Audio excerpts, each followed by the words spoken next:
പറയാനുണ്ടേ. ആദ്യ പ്രതിജ്ഞ. ഞാൻ വായനയിലൂടെയും ഡിജിറ്റൽ വായനയിലൂടെയും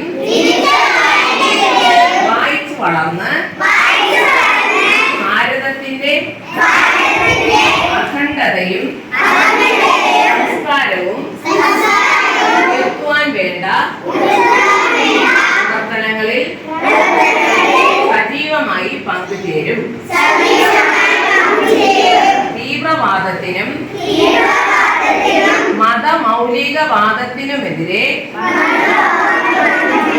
പ്രതികരിക്കുകയും മദ്യം, മയക്കുമരുന്ന്,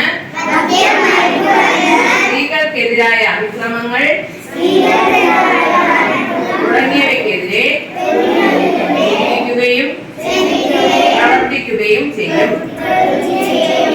വിനാശകരമായി വളർന്നു വരുന്ന അഴിമതിയും അനീതിയും തുടച്ചു നീക്കുവാൻ കഴിയുന്ന വിധം പരിശ്രമിക്കും.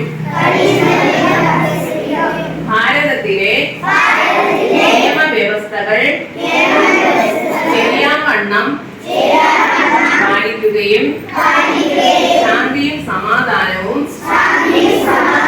സുരക്ഷിതത്വവുമുള്ള അന്തരീക്ഷം നിലനിർത്താൻ പൂർണ്ണമായി പ്രയത്നിക്കുകയും ചെയ്യും. നമ്മുടെ അമൂല്യ സമ്പത്തായ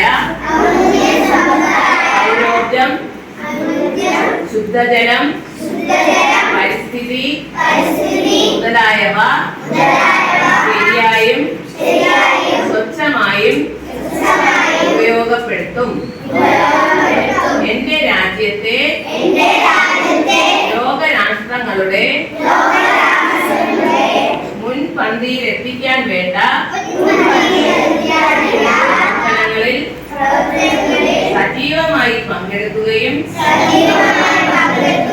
അതിനുവേണ്ടി മറ്റുള്ളവരെ പ്രേരിപ്പിക്കുകയും ചെയ്യും. കഴിഞ്ഞ ദിവസമെല്ലാം നമ്മൾ പറഞ്ഞിട്ടുള്ളതല്ലേ, മലയാളികളെ വായനയുടെ ലോകത്തേക്ക് കൈപിടിച്ചുയർത്തിയ ഒരു മഹത് വ്യക്തിയാണ്. നമ്മുടെ ഗ്രന്ഥശാല പ്രസ്ഥാനത്തിന് തുടക്കം കുറിച്ച ആളാണ്. എല്ലാവരെയും വായനയിലേക്ക് വരാനും ഇഷ്ടംപോലെ ലൈബ്രറി ബുക്കുകളൊക്കെ ലൈബ്രറികൾ സ്ഥാപിച്ച് എല്ലാവരെയും വായിച്ചു വളരാൻ മുന്നോട്ട് നയിച്ച വ്യക്തിയാണ് പുതുവായി നാരായണ പണിക്കർ. അപ്പൊ അദ്ദേഹത്തിന്റെ ചരമദിനമാണ് ഇന്ന്. ചെയ്തുകൊണ്ട് വന്നവർ ഫ്രണ്ടിലോട്ട് ഒന്ന് കാണിച്ചേ.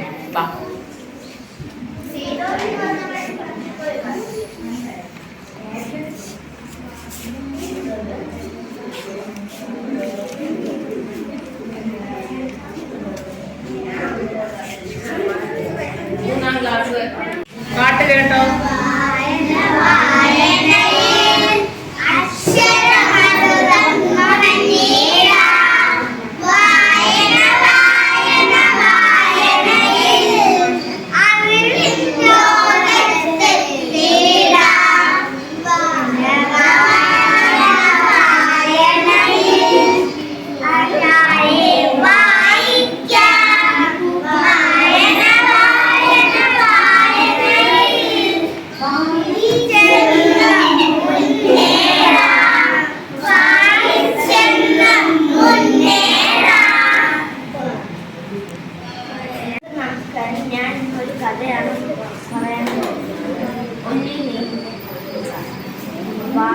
വായനയിലൂടെ അവന്റെ ജീവിതം തന്നെ മാറുന്നുണ്ട്.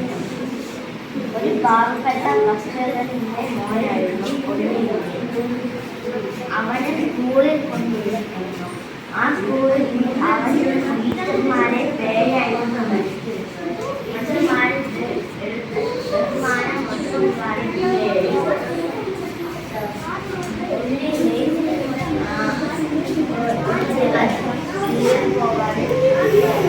പുസ്തകമെന്ന ചിപ്പിക്കുള്ളിൽ വിജ്ഞാനങ്ങൾ പലതാണ്. കഥകൾ, കവിതകൾ, പാട്ടുകളെല്ലാം അങ്ങനെ പലതരം അറിവാണ്. അക്ഷരമധുരം നുണയാനായി പുസ്തക വായന ശീലിക്കാം. അറിവില്ലെങ്കിൽ നാമില്ല, അറിവിൽ അഹന്ത പാടില്ല.